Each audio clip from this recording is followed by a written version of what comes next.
Hello students, welcome to the magnet brains. मेरा नाम आशीष कपलेश। कैसे हैं आप सब लोग? बढ़िया हो, जोश में हो? सो यस, आज हम शुरू करेंगे ऑब्जेक्टिव 2। वेल, इससे पहले objective 1 and short answers complete कर चुके हम लोग। सो अगर वीडियो नहीं देखा तो जरूर देखिए, बहुत ज्यादा हेल्पफुल रहेगा।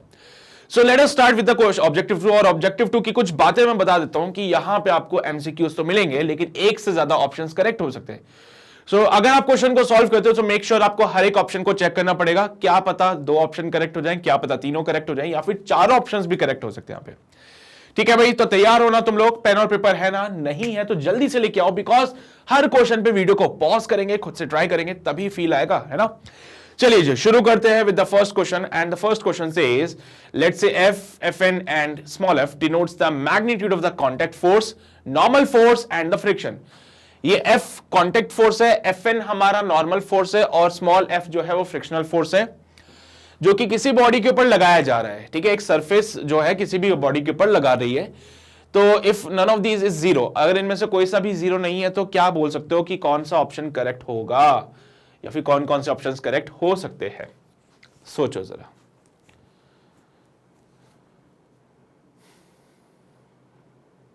सोच लिया? पक्का?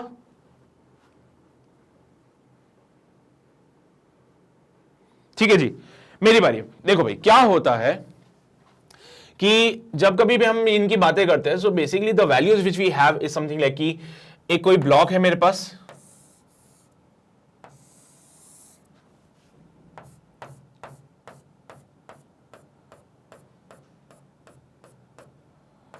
ठीक है, या फिर मैं छोड़ो, ब्लॉक भी छोड़ो, इतना तो समझदार हो तुम लोग, पता है कि जो कांटेक्ट फोर्स होता है वो क्या होता है, रिजल्टेंट होता है नॉर्मल फोर्स का और फ्रिक्शनल फोर्स का। जानते हो ये बात कि जो कांटेक्ट फोर्स होता है वो रिजल्टेंट होता है नॉर्मल फोर्स का और फ्रिक्शनल फोर्स का।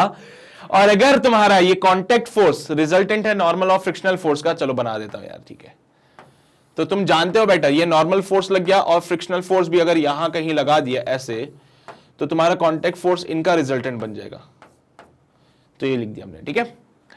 अब बात यह आती कि जो कांटेक्ट फोर्स होगा, डेफिनेटली सी बात है वो नॉर्मल फोर्स से तो बड़ा होगा, क्योंकि भाई अगर इन दोनों को ऐड, इनका रिजल्टेंट अगर आपको ये मिल रहा है, इन दो का रिजल्टेंट अगर आपको ये मिल रहा है, तो ये डेफिनेटली इनसे तो बड़ा ही होगा। तो कांटेक्ट फोर्स आपका फ्रिक्शन से भी बड़ा होगा। तो 2 ऑप्शन तो हमें दिख रहे हैं जिसमें बोला है कि कांटेक्ट फोर्स नॉर्मल फोर्स से बड़ा होता है, कांटेक्ट फोर्स फ्रिक्शनल फोर्स से भी बड़ा होता है।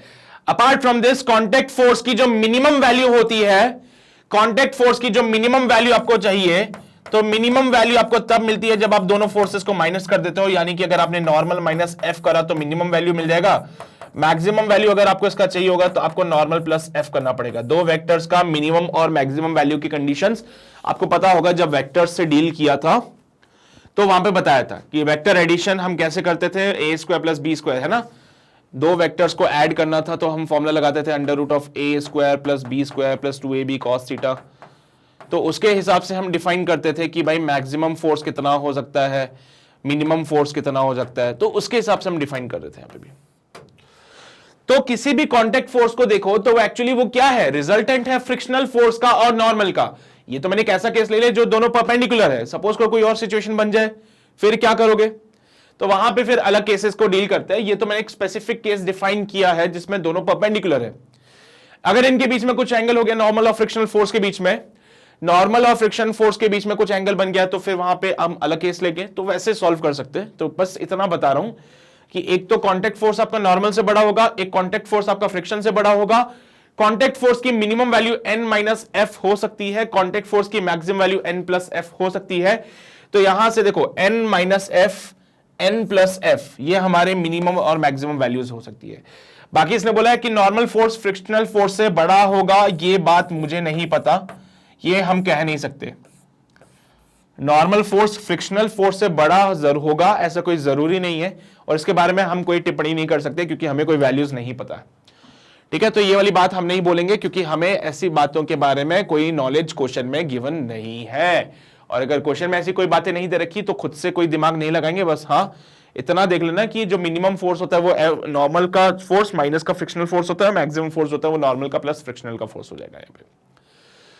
So well, this is all about this question number 1। I think clear होगी है बातें, फटाफट से नोट कर लीजिए। रिजल्टेंट का फॉर्मूला तुम्हें पता ही था वैसे तो, बट ठीक है। क्लियर है सब कुछ? क्वेश्चन नंबर 1 कंप्लीटेड, पक्का ना? चलिए जी, बहुत बढ़िया। सो आगे बढ़ते हैं, क्वेश्चन नंबर 2 पे आ जाते हैं। हमारा क्वेश्चन नंबर 2 क्या बोलेगा, आओ देखें। The contact force exerted by a body A on the another body B is equal to the normal force between the bodies. We can conclude that. क्या कंक्लूड कर सकते हो आप यहां से कि एक बॉडी ए है जो दूसरी बॉडी बी के ऊपर जो कांटेक्ट फोर्स लगा रही है, वो कांटेक्ट फोर्स सिर्फ नॉर्मल फोर्स के बराबर है, सिर्फ नॉर्मल फोर्स के बराबर है। तो क्या कंक्लूड कर सकते हैं? That the surface must be frictionless, the force of friction between the bodies is zero, magnitude of the normal force equals that of the friction, bodies may be rough but they don't slip on each other। क्या बोलोगे? सोचो जरा, क्या कर सकते हैं इसके लिए?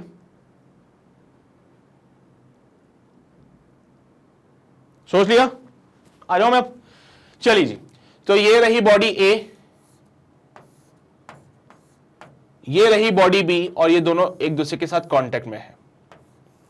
एक है बॉडी ए, एक है बॉडी बी, दोनों एक दूसरे के साथ कांटेक्ट में है, और बोला गया है कि दोनों जो है इनके बीच में जो कांटेक्ट फोर्स लग रहा है, इनके बीच में जो कांटेक्ट फोर्स लग रहा है वो सिर्फ नॉर्मल के बराबर है।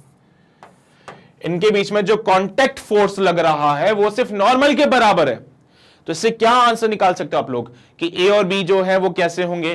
तो बोला गया दो सरफेस जो है ए और बी का वो फ्रिक्शनलेस होना ही चाहिए, मस्ट बी फ्रिक्शनलेस।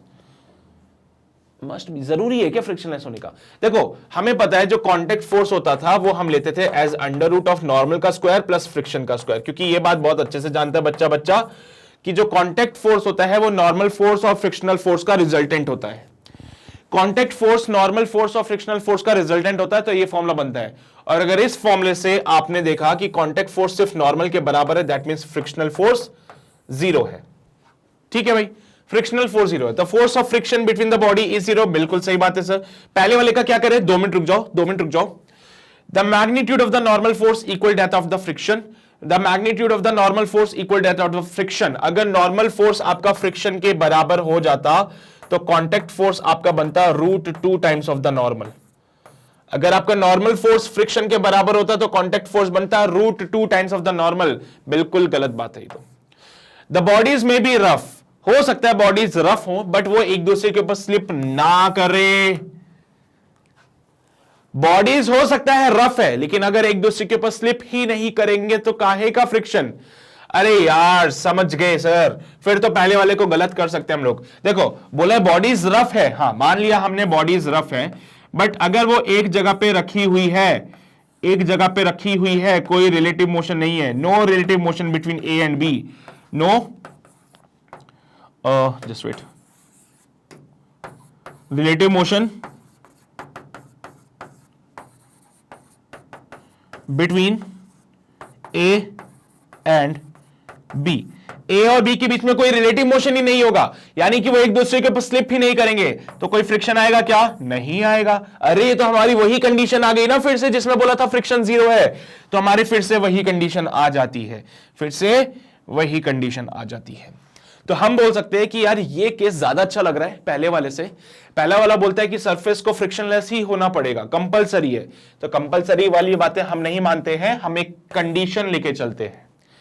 कंपलसरी वाली बातें हम ऐसे ही नहीं मान लेते। कंपलसरी अगर आपको जब भी मस्ट बी लिखना होता है तो इस मस्ट बी के लिए आपको बिल्कुल 100% श्योर होना पड़ता है, तो ही जाके लिखोगे। तो हमने बोला हो सकता है भाई बॉडीज रफ हो, ठीक है, हमने मान लिया बॉडीज रफ है, लेकिन अगर वो एक दूसरे के ऊपर स्लिप नहीं करेगी तो कोई रिलेटिव मोशन नहीं होगा, और कोई रिलेटिव मोशन नहीं होगा तो फ्रिक्शन जीरो होगा उस केस में। तो यहां पे बी और डी बिल्कुल सही जवाब होंगे। आई थिंक समझ आ रही है तुम लोगों को। पहला ऑप्शन करेक्ट क्यों नहीं कर रहा हूं? क्योंकि वो बोल रहे हैं मस्ट बी, होना ही चाहिए फ्रिक्शनलेस, ऐसा कोई कंपलसरी थोड़ी है। फिर सेकंड ऑप्शन सही है। थर्ड ऑप्शन क्यों बोला? क्योंकि थर्ड ऑप्शन में बोलता है कि नॉर्मल फोर्स और फ्रिक्शनल फोर्स का सेम मैग्नीट्यूड है, ऐसा हुआ तो contact force √2 times of the normal बनेगा, और ये बोल रहा है कि जो कांटेक्ट फोर्स है वो नॉर्मल फोर्स के बराबर है, तो ये तो गलत बात है ना, तो सी को काट दिया। डी वाला ऑप्शन बोलता है कि बॉडीज रफ हो सकती है, लेकिन अगर वो एक दूसरे के ऊपर स्लिप नहीं कर रही है, यानी कि इनके बीच में अगर कोई रिलेटिव मोशन नहीं हो रहा, तो काहे का फ्रिक्शन? फिर तो फ्रिक्शन उस केस में जीरो हो जाएगा। So this is all about the question number 2। फटाफट से नोट कर लो, फिर हम आगे बढ़ेंगे अगले सवाल की ओर। कर लिया नोट? बढ़े आगे? ओके जी। सो आगे बढ़ते हैं, क्वेश्चन नंबर 2 के बाद आते हैं क्वेश्चन नंबर 3 पे, जो हमसे कहता है mark the correct statements about the friction between the bodies. दो बॉडीज के बीच में फ्रिक्शन लग रहा है, उसके बारे में करेक्ट स्टेटमेंट को मार्क करिए। पहला स्टेटमेंट बोलता है that the static friction is always greater than the kinetic friction. क्या यह बात सही रहेगी? सर स्टैटिक फ्रिक्शन हमेशा काइनेटिक फ्रिक्शन से बड़ा होगा।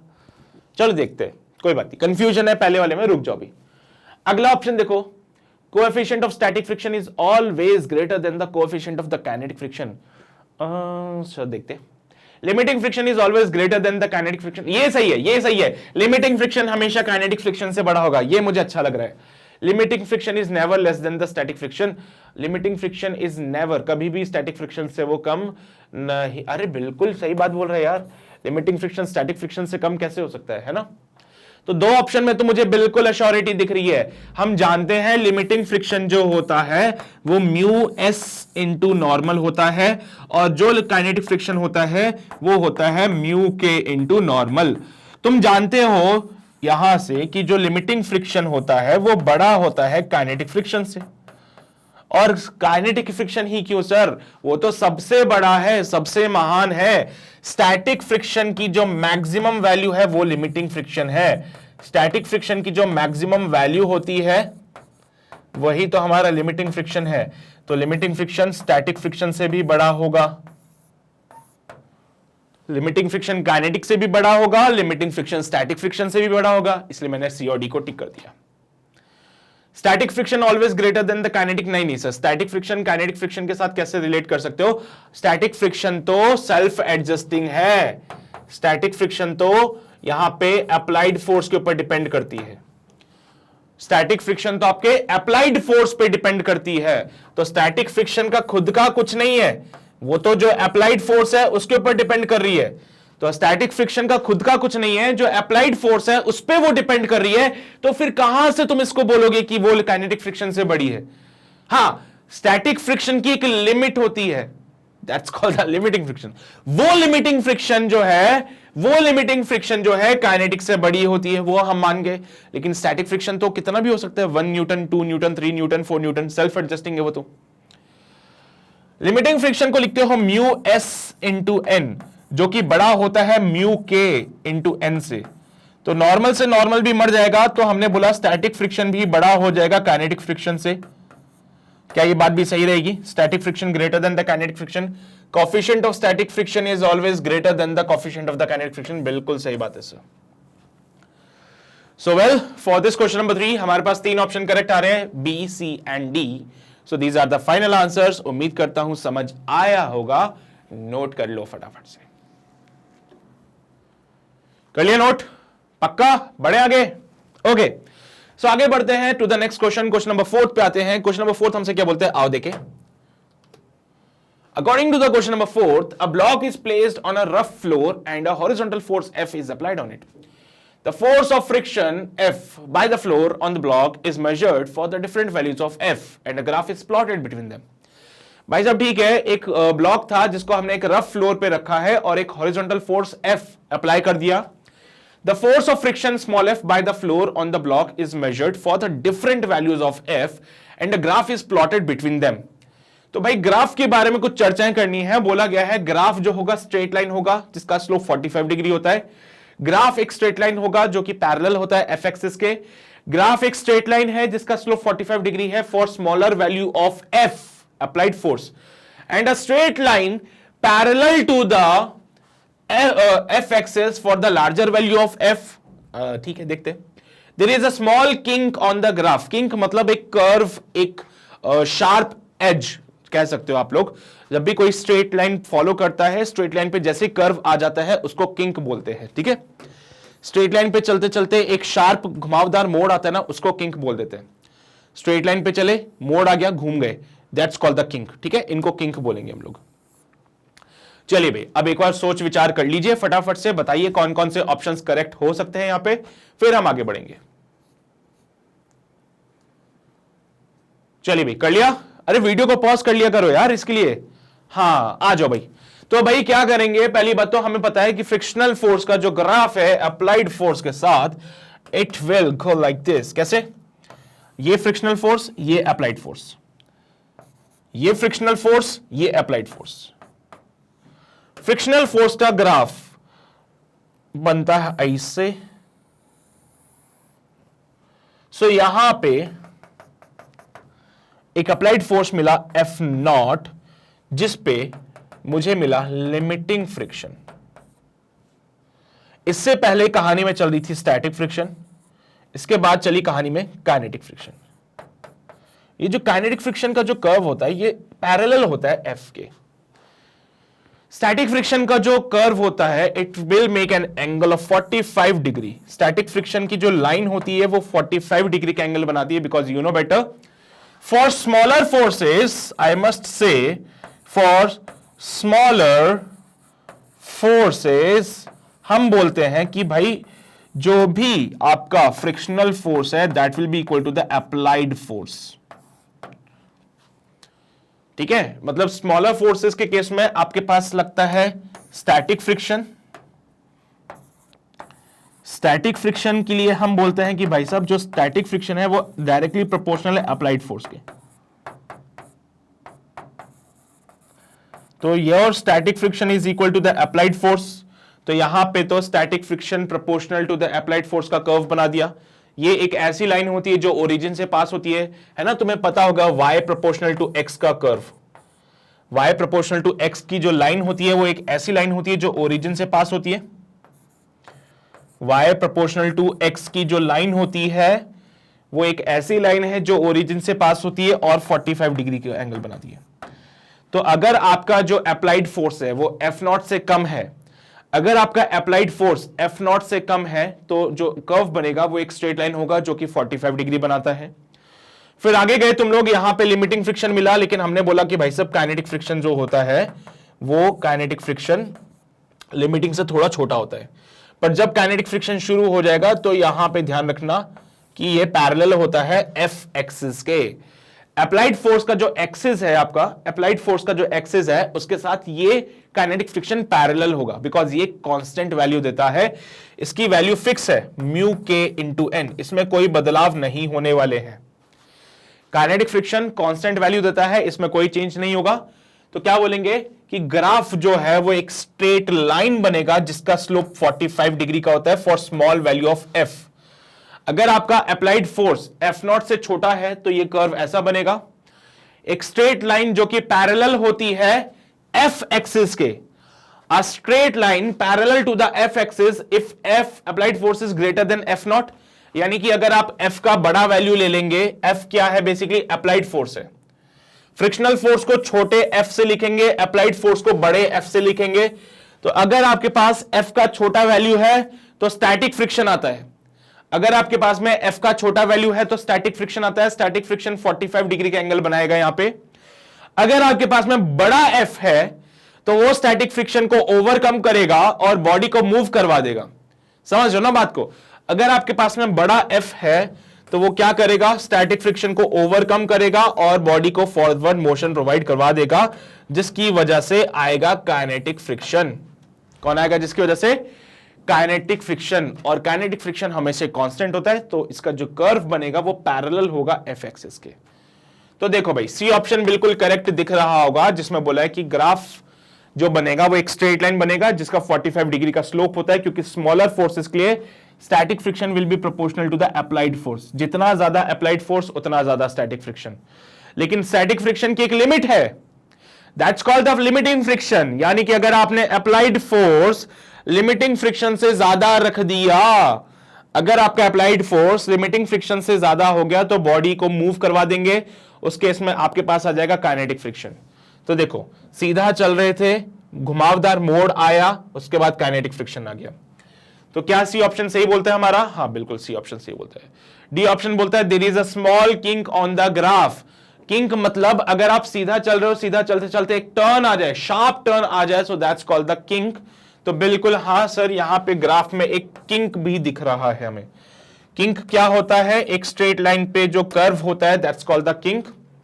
तो स्ट्रेट लाइन पे चलते चलते चलते चलते यहां पे किंक आ गया, इस वाले पार्ट में देखो किंक दिख रहा है, कर्व आया एक, तो यस हमारे ग्राफ में किंक भी है। ठीक है, तो यहां पे सी और डी ऑप्शंस बिल्कुल करेक्ट होंगे। इसने बोला ग्राफ एक स्ट्रेट लाइन होगा 45 डिग्री का, पर अधूरी बात लिखी उसने, बाकी की बातें कहां है, तो ये गलत है। Graph is a straight line parallel to the F axis, अधूरी बातें हैं, पूरी बात नहीं लिखी है, इसलिए ये भी नहीं होगा। थर्ड ऑप्शन में उसने पूरी बात लिखी है और फोर्थ ऑप्शन में भी उसने सारी बातें डिफाइन करी है। तो हमारे जो ऑप्शंस करेक्ट होंगे वो होगा सी और D for this question number 4। Clear है, नोट कर रहे हो, कर लो। चलिए भाई बढ़े आगे, आ जाओ। सो आगे बढ़ते हैं, अगले सवाल पे आएंगे। क्वेश्चन नंबर 5 हमसे क्या बोलता है, कंसीडर करिए एक गाड़ी है जो कि हॉरिजॉन्टल रोड पे जा रही है towards the east. Neglect any force by the air, air की वजह से कोई भी फोर्स लग रहा है उसको नेग्लेक्ट कर दीजिए। The frictional force on the vehicle by the road is, क्या बोलते हो, गाड़ी जो है वो ईस्ट की तरफ जा रही है, फोर्स ऑफ फ्रिक्शन सब इग्नोर कर दीजिए, बस एक फ्रिक्शनल फोर्स होगा जो रोड लगाती है व्हीकल पे। तो जरा बताओ वो फ्रिक्शनल फोर्स का क्या होगा।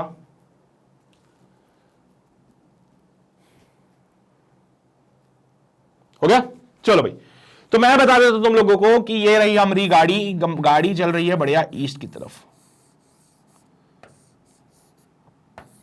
ये है हमारे पास गाड़ी, ये गाड़ी जा रही है टुवर्ड्स द ईस्ट, मान लीजिए यहां पे है east, car is moving towards east. अब क्या हो रहा है, जब ये गाड़ी ईस्ट की तरफ जा रही है, सो इन दैट केस इसके टायर्स को जरा जूम कर लेते हैं, टायर्स को जरा जूम करके देखते हैं। तो जूम करके देखा टायर्स को, तो हमें पता चला कि यार यहां पे कहानी कुछ अलग ही चल रही है, क्योंकि हम जानते हैं टायर्स होते हैं रोटेट होते हैं, तो इन पे लगता है फ्रिक्शन आगे की तरफ। तो जब इन टायर्स के ऊपर फ्रिक्शन आगे की तरफ लग रहा है, तो इसी की वजह से गाड़ी आगे जा रही है। मतलब यहां पे गाड़ी को फॉरवर्ड मोशन प्रोवाइड कराने के लिए कौन जिम्मेदार है, फ्रिक्शन। तो मतलब फ्रिक्शन है तो ही कार के पास एक्सेलरेशन है, अगर फ्रिक्शन ही नहीं होता तो कार के पास कोई एक्सेलरेशन नहीं होता। फ्रिक्शन नहीं होता तो कार के पास कोई एक्सेलरेशन नहीं होता, बिकॉज टायर में जब देखोगे तो ये दिखेगा फ्रिक्शन आगे की तरफ लग रहा है। सिमिलरली दूसरे टायर में भी यही कहानी दिखेगी आपको। तो भाई जब टायर में देखा तो देखा फ्रिक्शन आगे की तरफ लग रहा है, जिसकी वजह से गाड़ी आगे एक्सेलरेट कर रही है। कार का मास m मान लीजिए, और कार अगर आगे जा रही है a एक्सेलरेशन से, तो F इक्वल्स टू ma की कहानी चिपका सकते हो यहां पे। तो भाई साहब बोलता है कि the frictional force on the vehicle by the road की वजह से व्हीकल पे जो फ्रिक्शनल फोर्स लगेगा वो कहां लगेगा, तो तुम बोल देना ये रही रोड, और रोड की वजह से जो फ्रिक्शनल फोर्स लग रहा है वो ईस्ट की तरफ ही लग रहा है। अगर गाड़ी एक्सेलरेट करती है, तो गाड़ी एक्सेलरेट करिए ईस्ट की तरफ, तो फ्रिक्शनल फोर्स भी ईस्ट की तरफ लगेगा।